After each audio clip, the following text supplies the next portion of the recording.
प्रिय दर्शकों, नमस्कार। एक बार फिर से उपस्थित हूं आप सबके सामने। आज के कार्यक्रम में एक सबसे ज्यादा महत्वपूर्ण बात लेकर के उपस्थित हूं, इसलिए आज श्लोक भी नहीं बोल रहा। बड़ी गंभीरता से समझने वाली बात है। आप किसी भी एक भाव को जब फल कथन करने के लिए देखते हो, गंभीरता से समझने वाली बात है कि जब भी आप किसी एक भाव के फल को करने चलते हो, उसका फल कथन कैसे करना है, उसका मूलभूत सिद्धांत क्या है, कौन कौन सी चीजें हैं जो हमें सबसे पहले देखनी होती हैं, आज उसी पे ये कार्यक्रम है। बन के रहिए। शुरू कर देता हूं अभी ही, बिना किसी लाग लपेट के। सबसे पहले किसी भी भाव की बात करते हैं। जैसे मान लीजिए मैं अगर लग्न की ही बात करता हूं कि अगर मुझे लग्न के बारे में समझना है या चतुर्थ के बारे में समझना है या किसी भी भाव के लिए, कोई भी भाव हो, जन्म कुंडली के 12 भाव में से किसी भी भाव का फल कथन करना है, उससे संबंधित उत्तर जानने हैं, तो हमें क्या क्या समझना होगा, उसका बेस कहां से शुरू होता है। तो सबसे पहले जो बात बनती है वो ये बनती है कि आपको ये देखना है, जो सबसे पहली नंबर की बात है, कि वो भाव कौन सा है। मतलब वो भाव कौन सा है जिसका फल कथन आप करने जा रहे हो। वो कोई शुभ भाव है या कोई अशुभ भाव है। अशुभ भाव कौन कौन से होते हैं? दूसरा, तीसरा, सातवां, छठा, आठवां, 12वां, ये अशुभ भाव कहे जाते हैं। हमारी चर्चा अशुभ भावों पे नहीं है। हमें सिर्फ ये देखना होगा कि वो भाव कौन सा है जिसका फल कथन हम करने जा रहे हैं, वो भाव कौन है। तो मान लीजिए आपको चतुर्थ भाव का फल कथन करना है। सबसे पहले ये देख लिया, ये केंद्र के भाव हैं, अच्छा भाव है, शुभ भाव है। अब वहां ये देख लेना है दूसरे नंबर पे कि वहां पे राशि कौन सी बनी है।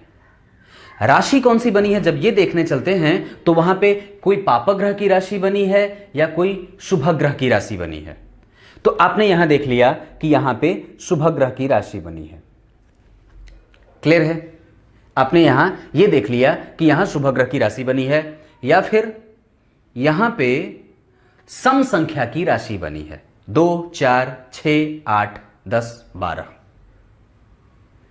तो ये शुभ भाव था, शुभ ग्रह की राशि बन गई और उसके बाद वो सम संख्या का निर्माण हो गया। अब तीसरे नंबर पे ये देख लीजिए कि जो उस भाव का अधिपति है वो कोई शुभ ग्रह बन रहा है या कोई पापक ग्रह बन रहा है। ये तीसरे नंबर पे देख लीजिए कि वो कोई शुभ ग्रह है या कोई पापक ग्रह है। तो आपने देख लिया कि यहां का स्वामी जो है वो चूंकि कोई शुभ ग्रह बन रहा है, या तो बुध, या तो चंद्रमा, या तो गुरु, या शुक्र। क्लियर है? किसी भी भाव के फल को करने से पहले, ध्यान से समझना, किसी भी भाव के फल कथन को करने से पहले चाहे कुछ भी हो जाए, आपको सबसे पहले लग्न पे दृष्टि दौड़ा लेनी चाहिए। लग्न कैसा है, लग्नेश कैसे बैठे हैं और लग्न के अधिपति कहां बैठे हैं, वो किससे दृष्ट हैं, पापक ग्रह से या शुभ ग्रह से।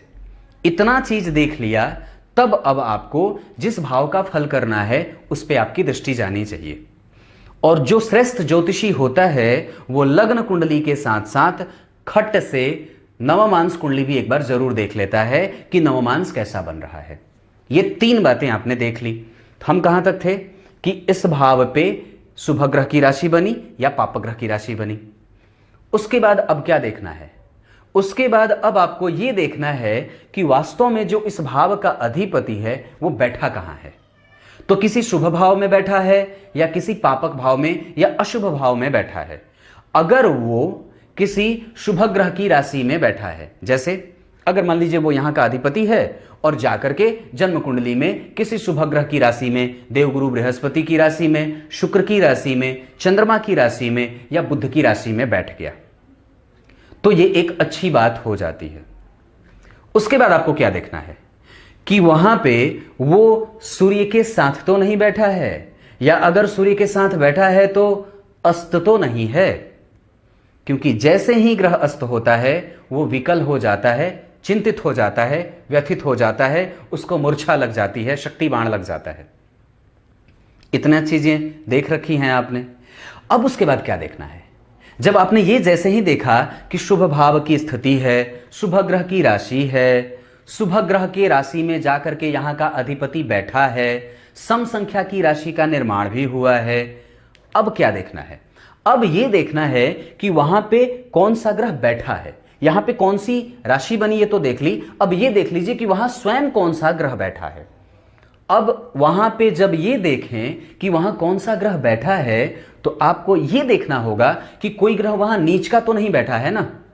जैसे मान लीजिए यहां पे जो भी अंक लिखा हो उस अंक में कोई ग्रह नीचकार होकर के बैठा तो नहीं है, उसी भाव में कोई नीच का ग्रह तो नहीं बैठा है। यह जब देख लिया तो आपको संतुष्टि मिल गई कि नहीं, यहां पे कोई भी ग्रह नीच का नहीं बैठा है। अब क्या देखना है? अब यह देख लीजिए कि इस पे कौन सा ग्रह देख रहा है, मतलब वो कौन सा ग्रह है जिसकी दृष्टि यहां जा रही है। जो ग्रह देख रहा है वो कैसे भाव का अधिपति है? वो भाग्य का अधिपति है, लग्न का अधिपति है, पंचम का अधिपति है, दशम का अधिपति है, चतुर्थ का अधिपति है, एकादशवें का अधिपति है। ये कुछ अच्छे भाव होते हैं जो प्रायः आर्थिक रूप से और व्यक्ति को शांति प्रदायक होते हैं। मतलब अगर वो इन भाव का अधिपति होकर के इस भाव को देख रहा है या जिस भी भाव के बारे में आप फल कथन करने जा रहे हो तो उसको शुभता मिल जाती है। चाहे वो पापक ही क्यों ना हो, फिर भी अगर वो किसी अच्छे भाव का अधिपति बनता है तो भी वो खराब नहीं होगा। अगर त्रिकोण का अधिपति और त्रित्रिकोण का अधिपति होकर के वो उसे देख रहा हो तो खराब नहीं है। क्लियर है? अब क्या देखना है? इतना तो देख लिया। अब ये देख लीजिए कि आपकी कुंडली में जो ग्रह जहां बैठा है, जिस भाव का अधिपति, जिस भाव के बारे में आप चर्चा कर रहे हो, उस भाव का अधिपति जहां बैठा है उसके ऊपर शनि मंगल राहु केतु या किसी भी अरिष्ट ग्रह, अनिष्ट जैसे छठे, आठवें और 12वें भाव के अधिपति की दृष्टि तो नहीं जा रही है।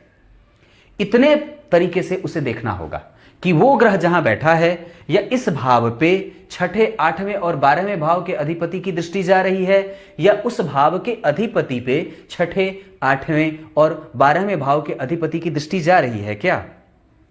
अगर वो नहीं जा रही है तो ये भाव अच्छा बन रहा है। उसके बाद क्या देखना है? एक ही भाव पे आपको आज पूरी तरीके से बता दूंगा, एकदम गदगद हो जाओगे। अब क्या देखना है? अब ये देख लीजिए कि जो ग्रह यहां का अधिपति है वो जहां बैठा है वो मित्र की राशि में बैठा है या शत्रु की राशि में बैठा है, यह भी देखना होगा। क्योंकि वो जहां बैठा है वो कहीं मुंह आड़ा तिरछा करके तो नहीं बैठा है, मैं कितने अच्छे भाव का अधिपति था और पता नहीं मुझे कहां बिठा दिया। मैं हूं मंगल और मुझे बिठा दिया शनि की राशि में, मैं हूं शनि और मुझे बिठा दिया मंगल की राशि में, और ऊपर से तात्कालिक भेद भी हो गया, तात्कालिक मित्रता भी नहीं बन रही है। चलो कम से कम सार्वभौमिक रूप से हम दोनों मित्र नहीं हैं पर एक दूसरे के इस कुंडली के लिए तो मित्र बन बैठे हैं, तो कम से कम वो हो जाए। अगर वो हो जाए तो और भी अच्छी बात है।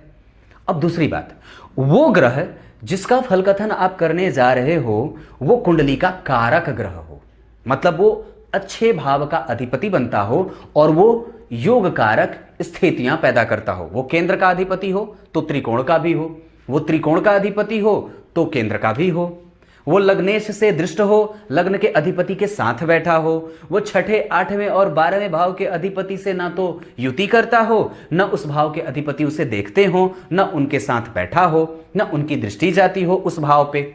इतनी सारी चीजें देखने के बाद अब गंभीरता से उतरना है, धीरे धीरे उतरना है। तो क्या देखना है कि जिस भाव में वो ग्रह बैठा है, वो जिस नक्षत्र में बैठा है, वो नक्षत्र का अधिपति उसका मित्र है या शत्रु। अगर शनि बुध के नक्षत्र में बैठे होंगे तो अच्छी बात होगी, क्योंकि शनि बुध को मित्र मानते हैं, ये दोनों परस्पर एक दूसरे के मित्र हैं। अगर शुक्र शनि के नक्षत्र में बैठे होंगे तो यह अच्छी बात होगी। पर कई बार अगर जो ग्रह नक्षत्र में कमजोर बैठा या फिर नक्षत्र का अधिपति उस ग्रह का शत्रु हो जाए तो वो ग्रह को कमजोरी मिल जाती है। और दूसरी बात उसके बाद क्या देखनी है कि जिस नक्षत्र में ग्रह बैठा है उस नक्षत्र के अधिपति की स्थिति कुंडली में कैसी है। मतलब वो नक्षत्र का अधिपति उच्च का होकर के बैठा है या नीच का होकर के। अगर जिस ग्रह की बात हम कर रहे हैं, अगर उस नक्षत्र का अधिपति नीच का होगा तो वो उसके फल को कमजोर कर देगा। मतलब आप जिस भाव का फल कथन करने जा रहे हो, उस भाव का अधिपति अगर जिस नक्षत्र में बैठा है और अगर उस नक्षत्र का अधिपति कमजोर हो रहा है, नीच का होकर के बैठा है, किसी अच्छे भाव में नहीं बैठा है, तो वो भाव कमजोर हो जाए। यानी कि आप उस भाव के फल कथन को कमजोरी से ही देखना, उसके फल को कमजोर समझना। और उसके बाद जिस भाव का फल कथन आप करने जा रहे हो, वो भाव का अधिपति नीच का तो नहीं बैठा है, शत्रु के घर में तो नहीं बैठा है, नीचाभिलाषी तो नहीं बैठा है, कहीं ऐसा तो नहीं है कि उसके जस्ट अगले भाव में नीच की राशि बन रही हो उसी ग्रह की। मतलब अगर बुध यहां बैठे हों तो ये उच्च के हो गए, लेकिन अगर यहीं पे 12 नंबर लिखा हो और बुध 11 नंबर की राशि में यहां बैठे तो उसके जस्ट सामने, यानी कि जस्ट पहले घर में, उसके जस्ट अगले घर में उसकी नीच की राशि का निर्माण हो रहा है। इस वजह से वो ग्रह के फल के अंकों को कम कर देता है। इतनी सारी चीजें देख ली, अब बताऊं क्या देखना है? अब बताता हूं। अब उसको ये देख लीजिए कि आपकी कुंडली में जो ग्रह की दशा चल रही है, वो ग्रह आपकी कुंडली में जिस ग्रह का फल कथन आप करने जा रहे हो वर्तमान में, उसका मित्र है या शत्रु। इतना देख लिया कि महादशा का ग्रह और जो ग्रह अभी आपकी कुंडली में जिस भाव का फल कथन करने आप जा रहे हो, वो दोनों मित्र हैं या शत्रु। ये भी देख लिया। अब क्या देखना है? अब ये देख लीजिए कि जो ग्रह वहां बैठा है, जहां पे वो भाव का अधिपति जहां बैठा है, उसके आगे पीछे कौन कौन से ग्रह बैठे हैं। कोई पापक कर्तरी दोष तो नहीं लगा है। जिस भाव का विचार कर रहे हो उस भाव के आगे पीछे कौन कौन से ग्रह बैठे हैं। इतना आसान है क्या ज्योतिषी बनना? बिल्कुल भी नहीं। आपको क्या लगता है? बिल्कुल भी नहीं। उसके आगे पीछे कौन कौन से ग्रह बैठे हैं और वो ग्रह जहां बैठा है उसके आगे पीछे पापकर्त्री दोष तो नहीं लगा है, उसके आगे कोई नीच का ग्रह तो नहीं बैठा है, उसके आगे कोई शत्रु ग्रह तो नहीं बैठा है, उसके आगे राहु केतु शनि मंगल तो नहीं बैठे हैं। यह भी देखना होता है। और उसके बाद क्या देखना होता है बता दूं? बताता हूं। उसके बाद आपको उस ग्रह की स्थिति नवमांस कुंडली में देखनी होती है कि वो ग्रह किस भाव का अधिपति है, कहां बैठा है, लग्नेश का मित्र है या लग्नेश का शत्रु है। इतनी सारी चीजें देखनी होती हैं, मोटा मोटी तौर पे मैं बता रहा हूं, और तब जाकर के आपको किसी एक परिणाम पे पहुंचना होता है। देखते हो या यूं ही बोल देते हो? नहीं ना, बिल्कुल ही देखना और जरूरी होता है। फल कथन करने से पहले इतनी सारी चीजें आवश्यक होती हैं देख लेने की।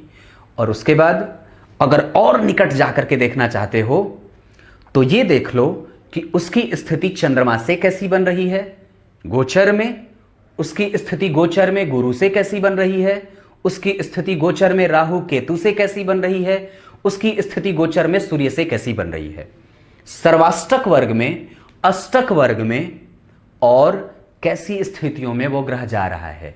आपकी राशि से वो ग्रह जिसका फल कथन कर रहे हो वो अभी कहां है, अभी किस भाव में गोचर कर रहा है और कैसी स्थिति में गोचर कर रहा है। इतनी सारी चीजें देखने के बाद आप एक परिणाम पे पहुंचोगे। समझ में आ गई? और क्या बताऊं, बस यही था, सोचा बता दूं। ये किसी भी भाव के फल को करने से पहले आपको इतनी सारी चीजें देखनी होती हैं, पर फिर भी मुझे लगता है कि मैं इतनी सारी चीजें बताने के बाद भी जरूर एक दो चीजें छोड़ रहा होऊंगा। और ये पक्की बात है। जैसे क्या, उस भाव पे गुरु की दृष्टि है क्या, उस भाव पे शुक्र की दृष्टि है क्या, उस भाव से केंद्र में कोई अच्छा ग्रह बैठा है क्या, उस भाव से 12 में कोई शुभ ग्रह बैठा है क्या, उस भाव से एकादश में कोई शुभ ग्रह बैठा है क्या, उस भाव का कारक कैसा है। बोला था ना, कुछ तो छूट रहा है, छूट नहीं रहा था। इसे अंतिम में मैंने ये बताया ताकि आपका ध्यान बना रहे।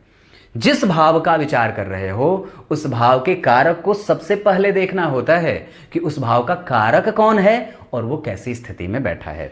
उस भाव के कारक ग्रह पे कोई पाप ग्रह, कोई शुभ ग्रह, उस कारक ग्रह के चौथे, उस कारक ग्रह के घर के कारक ग्रह के 5वें, उस कारक ग्रह के 12वें, उस कारक ग्रह के 11वें कोई शुभ ग्रह है या पाप ग्रह है। इतनी सारी चीजें देखने के बाद आप एक उत्तर दे सकते हो। आसान नहीं होता फल कथन करना और भविष्य को झांकने का बल बड़ा कठिनता से और बड़ी कठिनाई से प्राप्त होता है। तब तक के लिए इजाजत दीजिए। कल एक बार फिर से उपस्थित होंगे आप सबके सामने। श्लोक इसलिए नहीं बोला था ताकि आपका ध्यान ना भटक जाए। इसको जरा समझ लेना अच्छे से और अच्छे तरीके से इसको दिमाग में उतार लेना। तब तक के लिए बहुत बहुत नमस्कार।